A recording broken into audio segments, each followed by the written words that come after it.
எல்லாருக்கும் வணக்கம். என் பேரு மீனா. நான் ப்ரேயர் பண்ற பாட்டு சின்ன வயசுலேருந்தே என் பாப்பா 1 வயசுலேருந்து எனக்கு 12 வயசு சொல்லி எனக்கு கற்றுச்சரி சொல்லி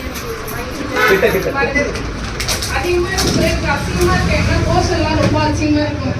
நம்ம இது மாரி போகிறோமே, நம்ம எப்படி போகிறது அப்படின்ட்டு அசிங்கமாக இருக்கும். முன்னாடி எடுத்து தான் போகிறேன். இப்போ வந்து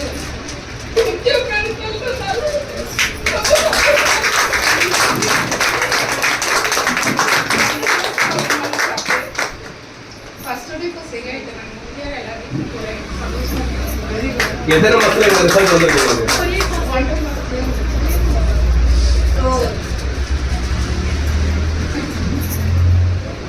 சோ கிட்டத்தட்ட உங்களுக்கு வந்து உங்க பாப்பா வந்து கன்சீவா இருக்கும்போது உங்களுக்கு ஒரு சின்ன பேசுங்க சின்ன என் தங்கச்சி எனக்கு ரொம்ப கஷ்டமா இருக்கு. எல்லாரும் தெரியாதுதான் நீ கீழே போறாங்க. என்னால விட்டுட்டு போக முடியலக்கா. ரொம்ப கஷ்டப்படுவாங்க. எவ்வளவு ஹாஸ்பிட்டல்ல போய் பார்க்க முடியும் சொல்லிட்டு போய் பார்த்துட்டேன்.